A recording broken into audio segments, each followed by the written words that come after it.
and welcome to the 5th episode of the J&J Pod. I'm Jack. And I'm Josh. And we're going to be talking about a lot of things today, but Josh has a bit of an announcement to make today. Well, Mr. Masliah has recently, just this morning, just breaking news in now, he has accepted a co-op offer at, where was it? Chartwell Strategy Group, the one and only. Wow. What are you going to be doing there? DC. They're lobbying, strategic communications, consulting, working with a variety of different actors and international players. What's the day-to-day look like? This is classified information, but I see. It's exciting stuff in DC. I'm gonna be romanticizing my life. I'm excited for you, dude. Living amongst the halls of power. But Mr. Jackman here as well accepted his own co-op position. Tell us. Jackman Connell, my father listens to this podcast. Yeah. But yeah, no, I took an offer today, accepted it.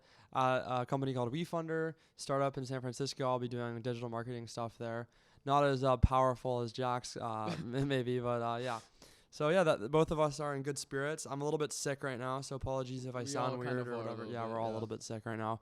But yeah, so today I was thinking the first topic that we could do is Fetterman Oz, right? As always, yeah. Most important and lovely people ever. So if the listeners don't know, Fetterman and Oz had a debate last night in Pennsylvania, and this was kind of the first huge public appearance you've seen from Fetterman. I mean, he's been doing some, he's been going to town halls and he's been doing speeches in front of like thousands of people, but like this was like the most televised, and national thing we got to see of Fetterman after his stroke, and it was not looking too good. If I'm being honest, like not at all. It was sad. It was sad to watch, genuinely. Like it was a hard watch, and I think what was like a month and a half ago, Fetterman was up insane numbers, and now it's tight. Now it's like 50-50. I mean, Fetterman's still up a little bit. I checked today.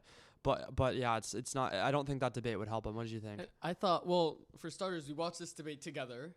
Josh didn't want to because he knew it was going to be bad. Yeah. I think it exceeded our expectations, if we're being honest, of how bad it was, honestly, for him. Dr. Oz is a TV personality. He knew how to do it. He came off.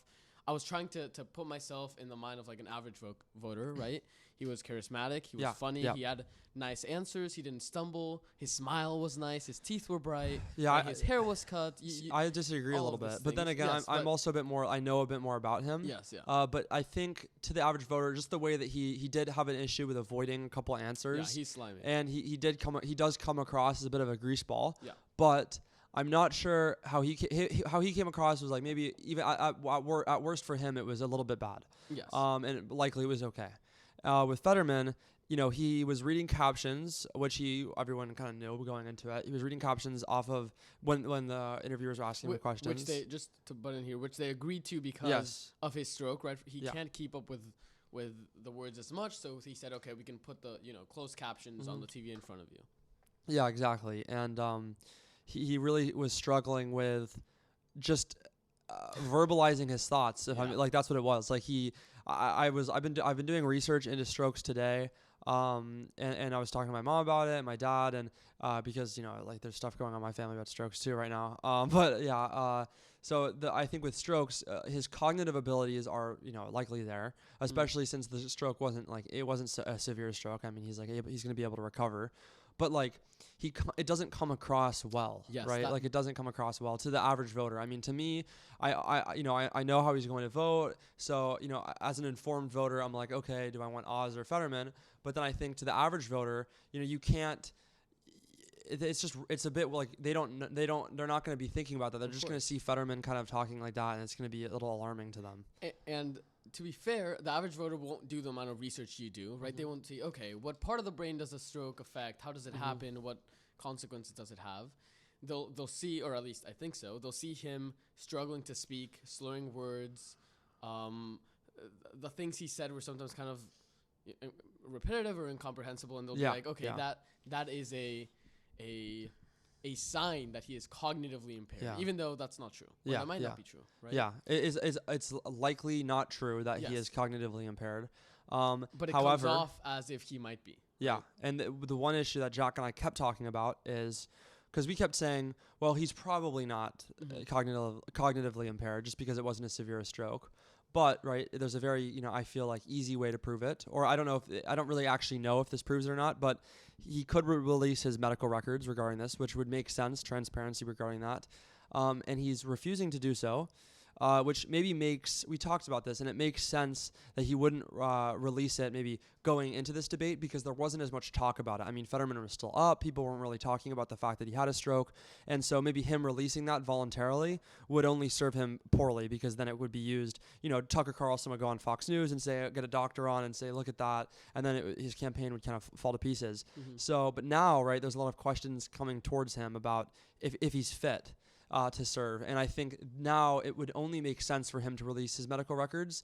I don't think it would harm him. I don't know. What do you think about that? So we talked about this yesterday a lot, right? And one thing I want to note is we asked our friend Alex, who is he's not very politically informed, but he's smart and rational and all of these things. And we asked him, okay, given a scenario where Fetterman kind of slurs his speech and he had a stroke, right? Yeah. Would you still vote for him? And he said, well, I would like to see if he is cognitively impaired or not, or what he looks like. He said it perfect. He said it well. I'd like to see his medical records without even asking. Without even asking, he said, yeah, what I was getting to, what are his medical records showing? Because that is the obvious, like it seems extremely obvious, right? If someone has something bad enough as a stroke, we should know, is he all right mentally? A medical record would show that. He is refusing to. So this was a question that came up yesterday, right? The news people asked him, will you release your medical records? And instead of saying, I think in that moment he should have said, yes, I'll release them right now.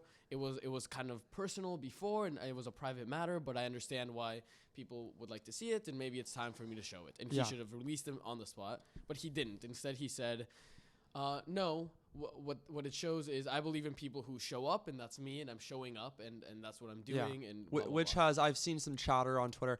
The one issue with Twitter is that people are so partisan. Yes, so it's like hard to tell. But there was quite a few people saying I respect him for showing up, but those are probably likely people who already liked him. I agree. I think though I will say I think yes, now he should release it. I think. To say, he should have done it in the debate. I don't know much about campaigning, but I do think it's probably wise, right, for a candidate to stick to the script. It is because also, right, I think it makes sense for somebody to stick to the script when they get a question like that. And obviously the script should have been changed to, yes, we'll do it. But I don't think as well going into it, they realized, or they should have realized, but they didn't realize that this was going to get so much press and that this was going to get, people are going to go so crazy about this. And honestly, if I'm on Fetterman's team, I don't know why he's taking that debate to begin with. I really don't. I don't either. And I also don't buy the idea that they didn't know it was going to get enough national press. This is the most competitive seat, a very important one in the Senate. It's a very big deal. Everyone's been talking about it. Stroke, I think this was a failure of his campaign for letting him do this or not being. He wasn't prepared. Yeah, there was also just bad debate prep. Bad. I'm going to be honest. Regardless of whether he was there and he could, let's say the stroke never happened, he was not prepped well for the debate. I've watched highlights of his debate against the Democratic nominees, and he wasn't great there either. So I think we can kind of chalk up this whole situation, not the part of him having a stroke, of course, but the other parts of poor campaign management. That would be my guess. And one more thing for the releasing the records thing, because we game theoried this a little bit yesterday, right? If they don't release it, and they haven't so far, then I am inclined to believe, and I think voters are right to be inclined to believe, that his condition is worse than they're letting on. Because I don't think it is strategically beneficial for them to keep hiding this. Because me, someone who supports Fetterman, I'm begging him to release it. I don't understand why they're not releasing it. It makes me feel like there's something fishy there. Yeah. And I don't see a strategic value for holding it back. You had said before, maybe a strategic value is if they release it, Tucker Carlson or Republicans can point at it and kind of misconstrue it a little bit. Misconstrue it. And although I believe you, I don't. Sure, but they're doing that anyway, I think. Yeah, I agree with that. Democrats right now are like, what are you doing, Fetterman? Please release your records. That was the biggest negative I could come up with, and I think that negative makes a lot of sense going into it, the debate, but coming out of it, I don't think it's worth it. But yeah, that kind of brings us into the bigger topic. We'll just go quickly over this. Yeah. The Senate and the House. Again, it's like House is going to be dominated by Republicans, and likely. And with the Senate, it was looking like Democrats were going to win it. Originally, it was Republicans were going to win it. Then it became Democrats when the abortion thing happened, and now it seems like they're running out of steam. And it's Democrats are still up on most of the polls, but it's very close again. So we could see a Republican Senate. So what do you think about that? Like, what are the outcomes of a Republican Congress right now? I think right now, statistically, Republicans are probably going to win the House like 80-20. Yeah. And the Senate is still pretty 50-50. Yeah. It was looking maybe more like 60-40 for Democrats a couple of weeks ago and all of that. It's tightening because who knows? Gas prices those are getting better now. Some people said, this was an interesting take I read, that Democrats didn't lean into the whole Roe v. Wade thing enough. One of it also being the fact that they wanted to make abortion legal past what it was before. So Dobbs is the decision that was overturned, right? That says you can get an abortion up to a certain point. A lot of Democrats were saying this is overturned instead of returning to pre-Dobbs, right? So for what it was before Roe was overturned, we should do more than that, and we should protect more, up to more weeks, right, than it was pre-Dobbs, which I think hurt them because they're now saying, not only should we return to the status quo we had before, but we should go above that. And I don't know if that's a smart strategy when it has gone over. Well, I keep seeing like Biden and Fetterman are both just saying the new Democrat messaging. They keep just saying, I support Roe v. Wade. That's when they're asked how many weeks till an abortion, and that's what they keep saying. So I don't really know what that kind of framework looks like. I don't really know. Yeah, I don't know why it's tightening so much. Honestly, maybe this happens, right? Normally, everyone assumed that Democrats would lose because midterms are normally bad for the incumbent party. And then we were all kind of excited when it looked like they were winning. Maybe history will prove everyone right and show that the incumbent advantage prove everyone or wrong, disadvantage. Right? I think Lindsey Graham, he introduced a bill, and it effectively bans abortion. And Oz was asked about this, actually, and this kind of is a similar answer to Oz. This is what other Republican candidates have given, is that they've slipped around it. So it's pretty clear that if Republicans go in, they likely will ban abortion. But people are saying, oh, well, if we don't get it, this is what I'm seeing from the messaging part of things, which I think is a little bit disingenuous, is that, if Democrats aren't in there, then Republicans are going to overturn or are going to restrict your ability to get an abortion. Which is, maybe it's true, because if Democrats get their Congress, if they are able to get the full Senate and keep the House or whatever, then they can pass all these abortion laws. But if they don't, you still have Biden there to veto any bill that goes through the Senate. So that, it's very unlikely we're ever going to see a, knock on wood, because in my opinion, I think it would be outrageous if this happened. But it'd be very unlikely I'd be very surprised to see abortion become illegal, not like federally. Unless the Republicans win 2024 and they have everything. But then that would mean that they would keep Congress and then overturn whoever is running, which I don't think it'll be Biden, by the way. Okay. I've been seeing a lot of things come out about Biden about how he keeps saying we intend to run. Yes. And there was they've been showing the past ways that they've said it, and that kind of, I know this is maybe reading too much into in between the lines, but it's giving an idea that he's probably that framing is actually means that he's probably not going to run. Okay, we can agree to I don't want to get into this too much. We can agree to disagree. I don't know who else would run. I think Biden is still the best chance we've got, as horrible as that sounds. I do think I agree. I just don't, because I would maybe agree. I think he's probably the best person. The third UK prime minister in a year, I believe. Yep. You go for it, because you love this man, the one and only Rishi. So just a very quick background. So we had Boris Johnson in. He resigned because he was under an overwhelming amount of pressure. His resigned after because his cabinet was all resigning, it was and a mess. He passed a no confidence vote. But then right after he got past the no confidence vote, another scandal popped up, and it was time for him to go. So then there was an election within the party, and it was Liz Truss, Rishi Sunak, and a couple other people. Liz Truss ended up winning because she was, very classic conservative, very classic Tory. She wanted tax cuts, which is not a good idea when you have, crazy high inflation. Then she went in. It was awful. She proposed her plan. It backfired. Then what happened is her Home Defense Secretary, or whatever the Secretary of State version is over there, they were sending emails. They're doing kind of a Hillary. They were sending emails on a personal account to people that shouldn't have been getting them.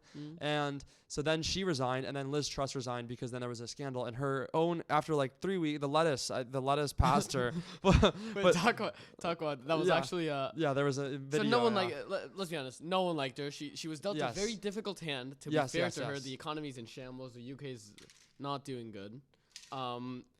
But she just didn't have the support, and what she was doing was not supportive at all from everyone. It was actually, I think, a little shocking to the nation to see how Tories and everyone who opposed her in the first place just didn't like anything she was doing. So she was she was as approved as Putin. There was a poll that came out, and it was 70% of people in Britain oppose Putin and 70% oppose Liz Truss. Yeah, she's not very well liked. Yeah, so she resigned, which was actually a little bit surprising to me that how quickly she resigned, but I think it was good that she did. So then she resigned, and so then the Conservatives go back. It works a little differently in the UK, but they went back, and then they were like, okay, we're going to do an election, but then nobody was running. The only person up for the running was Rishi Sunak, because another person pulled out. Boris there was people talking about it, yes, and Boris. He said, we don't know this, but that 100 MPs support him. He didn't provide any, a lot of them were shy about saying I support Boris. Yeah. So I don't know if I buy that. But at the end of the day, he said, Rishi Sunak can do it. And then he hinted that in the next election, which is in 2024, he was like, I'm going to be so prepared for that election. No shot he ever comes back into office. But then Rishi Sunak came in, and he was pretty much, he didn't even win an election. He won by default because there was nobody to compete against him. So Rishi Sunak went in there. He's the first British Asian prime minister. He was a little bit different than Liz Truss. They agree on most things, but he is a very big austerity politics guy. So right now, surprisingly, he wants to do tax increases. He wants to raise taxes, not do tax cuts, because he understands that in order to fight inflation, you need to cut spending, and you need to, in certain areas, and you need to increase taxes, which makes sense. I think he's being very smart right now about how he's approaching the economy. He's prioritizing it as he should. However, I'd say that's kind of where I agree with him ends. Yeah. So right now, I think he was the best Tory by far for their situation. But I think when in a couple months, or when the economy begins to stabilize, I do think he's going to be in there for a while. Mm-hmm. I'll start to disagree with him a lot more, because I disagree with his takes on Brexit. I think Brexit is probably a bad thing for the United Kingdom. I think there's other things like immigration, which I disagree with him on. He's very closed borders kind of guy. He wants to cut certain things. He believes in some privatization, which I agree with in some parts. So I forget what it is, but he wants to privatize certain things. But he wants to privatize the parts of the train, which is notoriously bad in the United Kingdom. So he at the end of the day is a classic Tory. That's what I'm trying to get at. But big achievement. I will say he is good at econ and finance stuff, because he was chancellor of and I'm going to butcher this. Exchequer. I don't know how you say exchequer, whatever that word is. He was that chancellor, which is secretary of basically the treasury. Sorry, the British use weird words. I can't pronounce that. I got it. So he knows what he's talking about, right? Yep, he does. Yeah. We'll see what happens with that. The UK, California's economy is better than the UK. That's all I'm true. Gonna say. California supremacy. I think one thing that Rishi Sunak is good at is I think he comes across well, and I like the way that he this is very much of a brain rot take from me, but I like the way he speaks. I like his accent. He kind of sounds like Boris a little bit, but he's young, and he's he's a little bit cooler. There's a video of him partying. And he's that one. He's just there's parts of it that are funny. I think people are saying, oh, he's not gonna last long. I definitely disagree with that. I think he will last a while. Okay. I don't know if he's going to last till the general election. Let's just say he does. He lasts to the general election. I think he might. Then what happens? Then he loses because there's no way that the Conservative Party continues keeps its power. But there's calls for a general election to be held because of all this chaos that's been going on. But they're not going to give that. They're not, obviously the only person who has that power is him, Rishi Sunak, and of course he's not going to call for himself to be taken out of office. So yeah. Just to end on one note for this topic, I think it's not to hit on the UK, but I'm going to hit on the UK again. It's a little sad that their state of affairs is that their state of affairs is like this, where we are talking about, will the prime minister last another 2 years? When he's supposed to last 4 or 5, right, on a normal election. So, it's not looking good. Good luck. Good luck for you guys. Moving on to something else. Before we talk about throwing soup on paintings, which I want to talk about, we've been talking a little bit about 30 progressives here in the United States sent a letter to Biden saying that the U.S. should continue pursuing diplomatic negotiations with Russia, right? So it wasn't, some people said they want to appease Putin and whatever. I think it's a little more of a middle ground. They said, hey, keep doing what you're doing with Ukraine, but try to push for a more diplomatic settlement, right? A lot of people balked at that, and we can talk about that why in a second. And a couple days later, they retracted the letter. It was kind of, pardon my French, but it was bullshit. They said, we wrote this letter many months ago. Yeah. But one of our staffers, they threw the staff under the bus. Yeah, they always do this. One of our staffers did it without our consent, which is just not true. The letter was also not written 6 months ago because it had details of things that had happened a month ago, right? Yeah.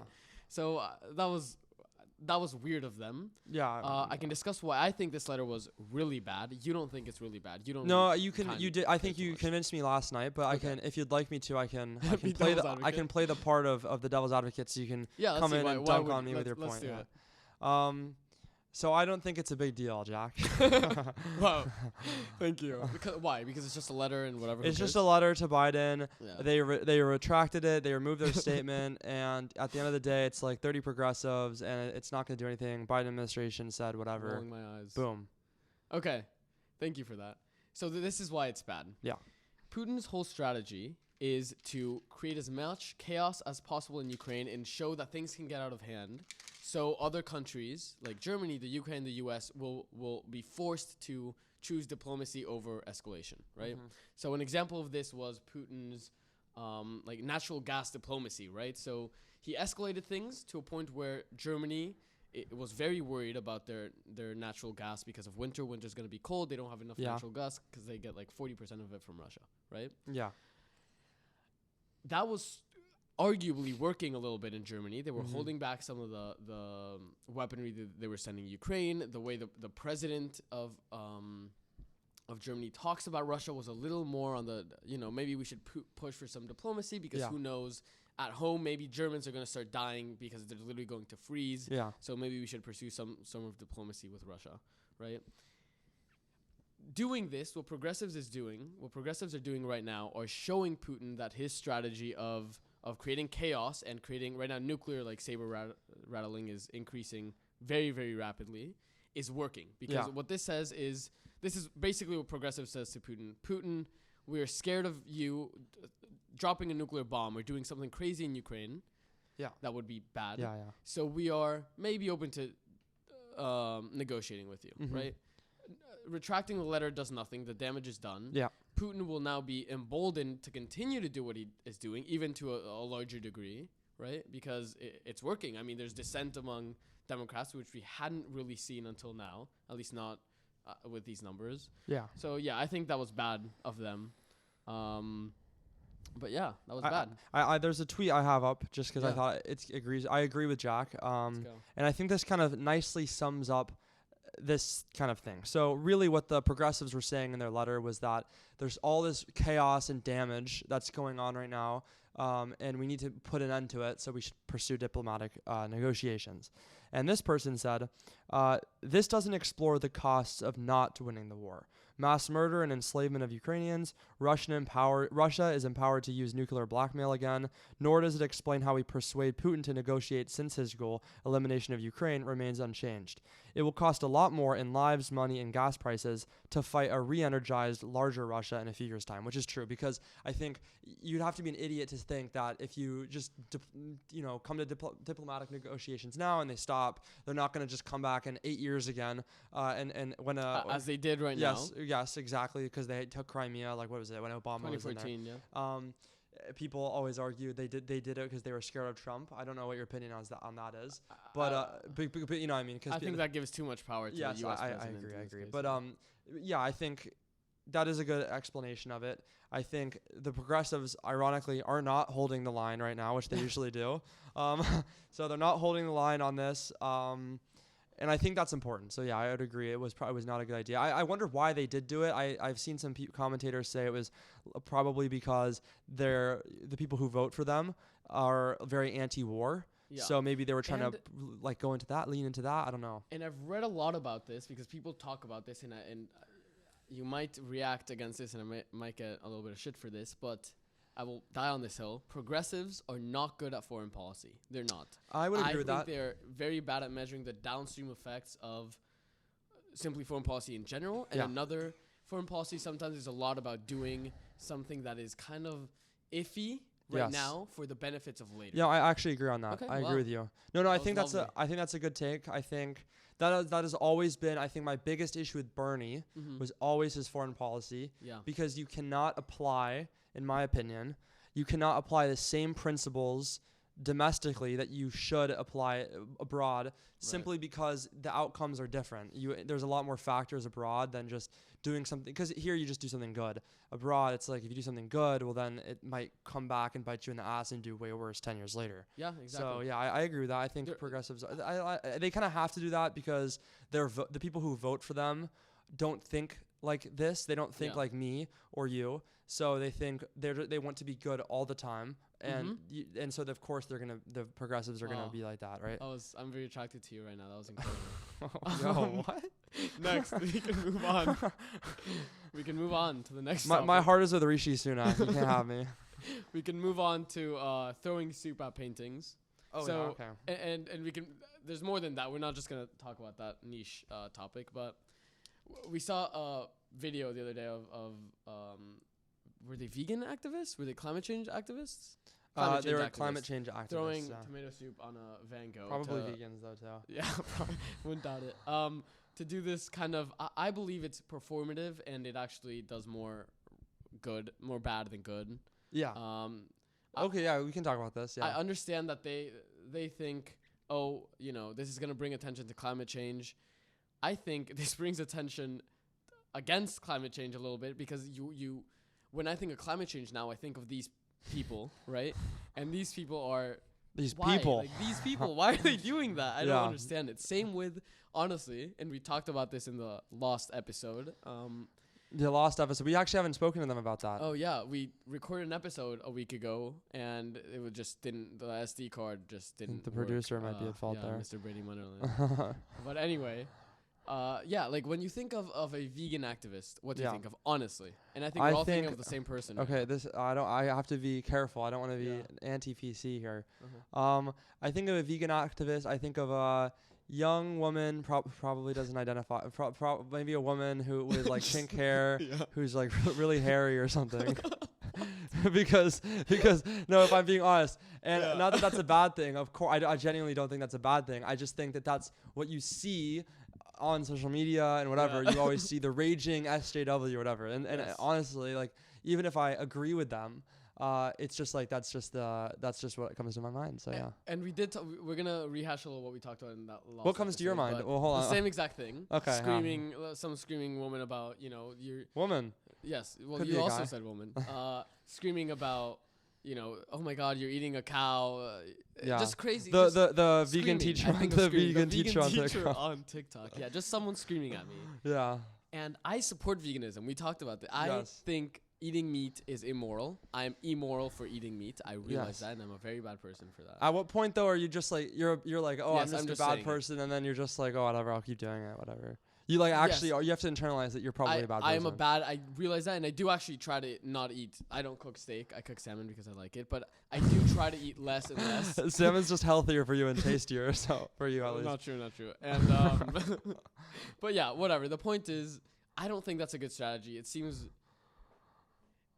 it's hard because I realize that people like this, vegan, and the people who threw the tomato soup on the Van Gogh about climate change, realize how bad of a problem it is, right? So imagine being someone who's vegan and you truly believe that animals' lives are morally equitable or close to a human life, right? Because they all feel pain and pleasure and whatever. I understand how you can look around at a restaurant and people are just casually eating meat. Yeah. It kind of looks... It is comparable, I would say, to us going to a restaurant and just seeing, like, Brady's limbs being chopped off and getting eaten. It's kind of comparable, so I get why you would be screaming.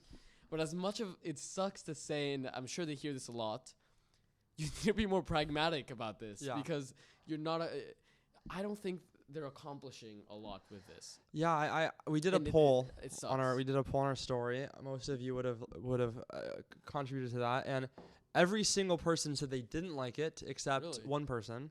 That was me. I was just trying to. Oh, really? Oh, no, there was another. Sorry. Not you. And so then I guess there was two people. Yeah.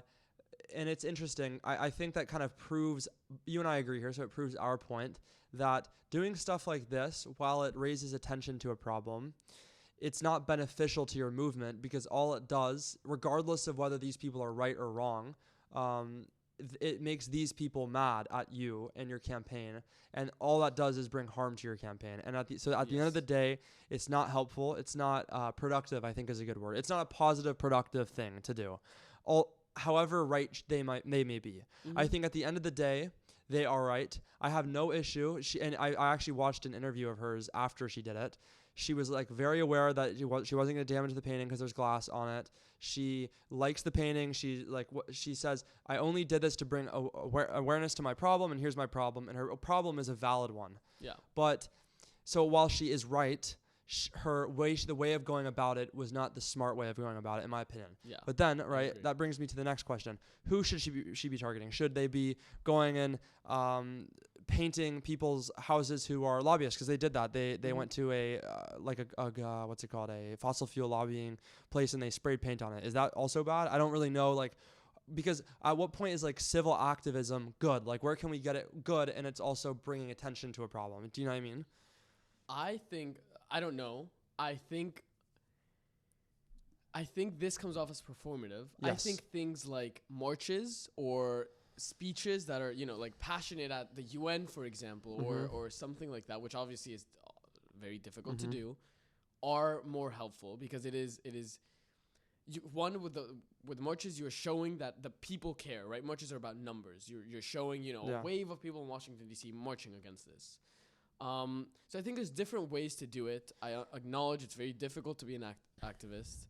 I think appealing to human emotion is probably the way I would go about it. So we all know that I don't know if everyone who listens agrees with this, but climate change is pretty disastrous, and there are animals literally dying because of it, and there's going to be a lot more animals dying because of it in the future. So if you put up posters of a polar bear dying and their little polar bear cub, is that going to work? Is that going to work better than just doing a protest? No, I'm going to actually, finally, we can disagree on something. I'm going to very much disagree on, and maybe this isn't where you were going, but the idea of kind of saying climate change is a doomsday apocalyptic scenario, which even if it factually is, I think marketing it as that is not beneficial. Okay, but I'm not talking about the marketing. Okay. I'm talking about the crux of it, the truth, the actual truth. Well, but you were talking about marketing, right? Pictures of polar bears, that's marketing. Oh, yeah, sorry. I see. Okay, yeah. Then that's what okay, sorry.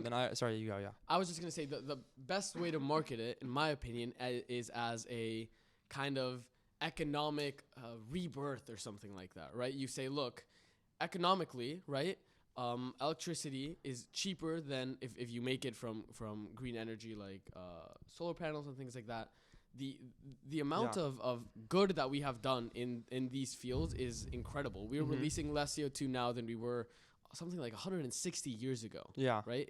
I would have never thought this if I would have seen all these ads of the apocalyptic scenario we're heading in. Even though we might be, I think marketing it as that, as opposed to, it'll be good for our economy if you change to green energy, and look how comfortable your electric car can be, and blah, blah, blah, blah, is way more appealing than these crazy scenarios. Yeah, I would probably agree with that. And this we've talked about this with veganism as well. It's like, how are you going to appeal to veganism?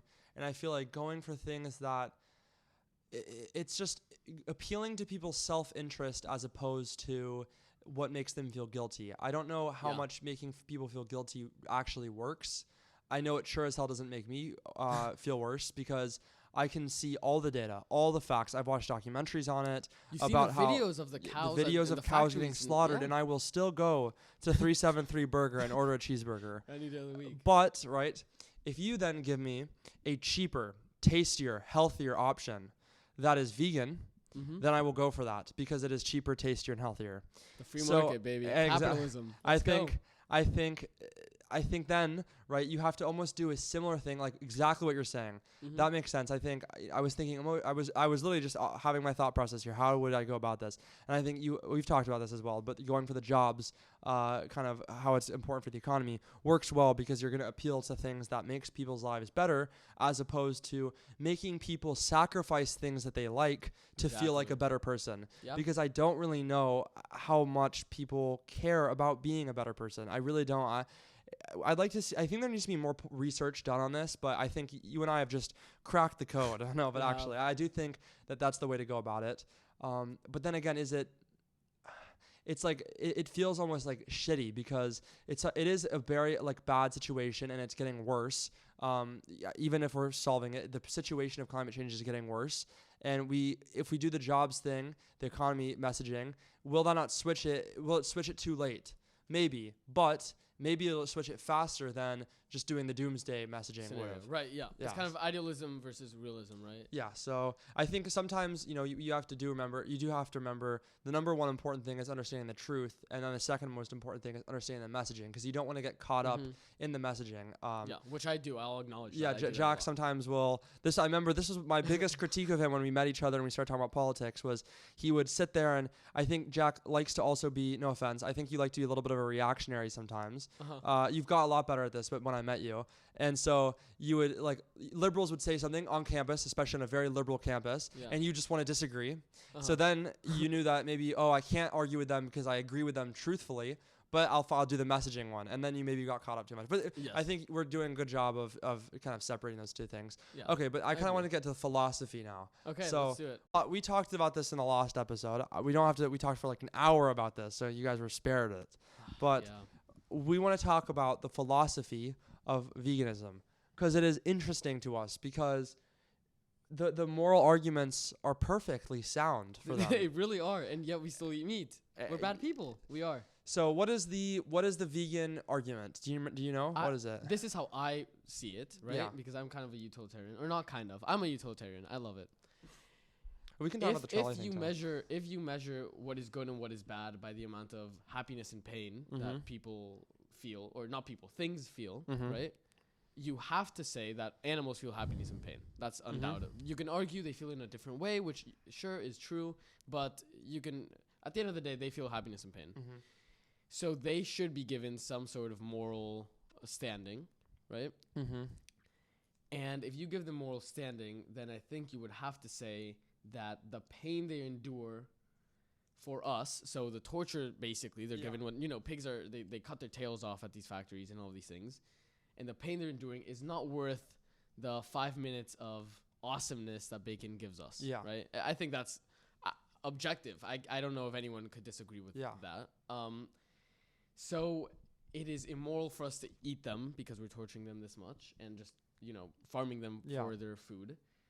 So we shouldn't eat them. That's pretty simple. It's a pretty simple argument. Yeah, I think the big argument against that is John Stuart Mill, who is, he's not the founder of utilitarianism, that's Bentham, but John Stuart Mill founded rural utilitarianism. And one of his bigger points was this thing called, it was I actually don't know the specific word. Actually, I'm just blanking on it now. It's higher pleasures. That's what it is. Yeah. So higher pleasures. Humans experience higher pleasures. Animals don't. And therefore, because humans have the ability to experience higher pleasures, they should be given a much higher value in utilitarianism. Right, so they can. So, like, I think the example I gave on our last podcast, the Lost podcast, was that if you put a human up in the sky on a plane and they see the sunset or the sun rising, they are going to feel a wonderful concoction of emotions, and they're going to maybe ponder on their life and think about the bigger picture and think about, okay, well, who created all this? Who's God? And they'll think of deeper things. If you put a chicken up there, right? A chicken is just going to say, bok, bok. It's not going to think.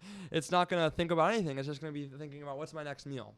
So with that kind of argument or logic, then you could say, I think that humans are able to kill animals because they are severely less important than humans.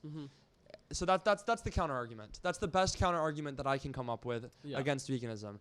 Which to me feels like a total cop out. Do you think so? Drawing an arbitrary line, right? You're saying, because they can feel higher pleasures. But they right? Can though. Because a human, because it's just like a brain dead individual, like somebody who is is essentially brain dead, has less cognitive, they're brain dead. No, I'm so not they have less with you. higher pleasure ability, right? I'm not disagreeing with you that they feel less higher pleasures. Sure, I can concede that point. Yeah.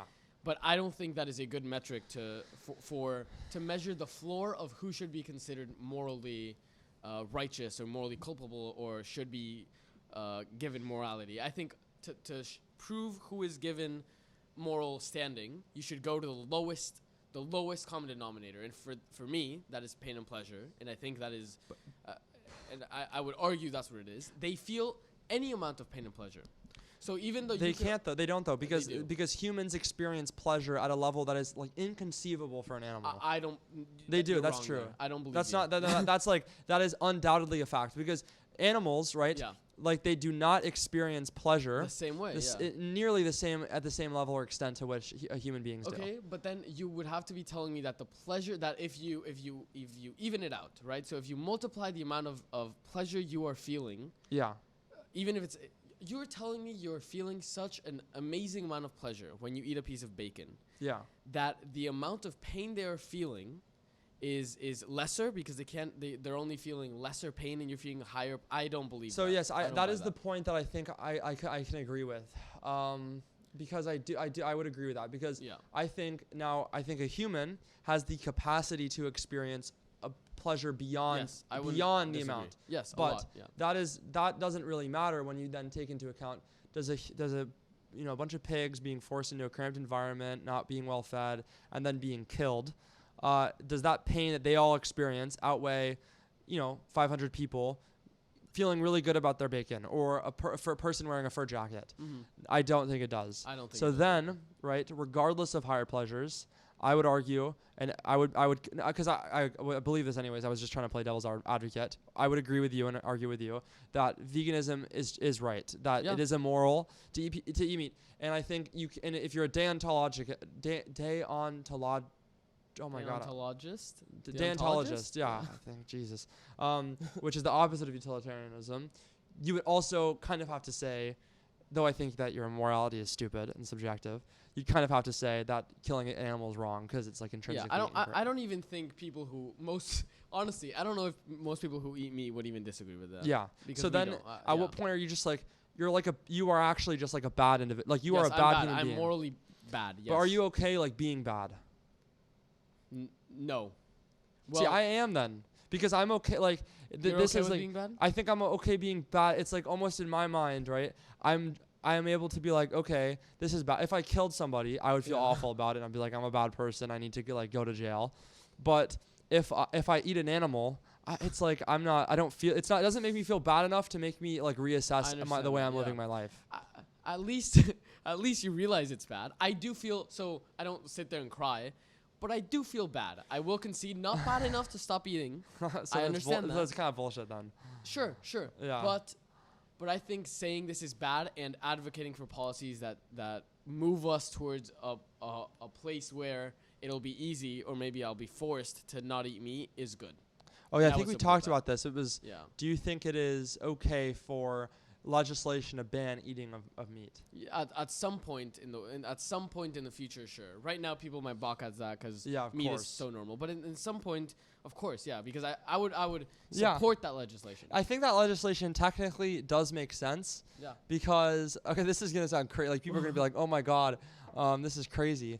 But right, all laws are at the end of the day are codified morals. Yes. And the morals of our society are pretty much based off utilitarianism, and therefore, we should say that veganism is the moral way to go, and so then we should ban eating meat. But I think with the meat lobby and the cultural norms, it take a very long time for that to happen. I don't think vegans are messaging correctly, but maybe in the future it'll happen. Yeah, I don't know. I would probably not in my generation.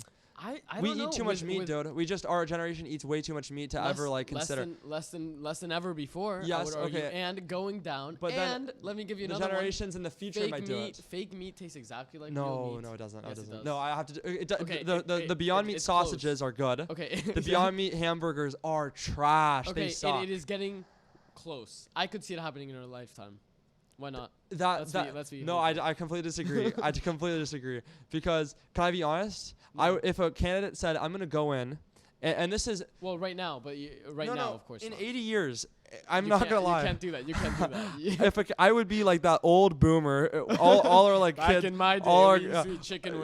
That's what I'm gonna become. I'm gonna become that guy. No, but yeah, I think so. That's our opinions on veganism. We talked a lot about that in the last episode, but Brady Munnerlyn lost it. It's fine. Whatever. Anyways, that's gonna do it for us today. Hope you enjoyed the episode.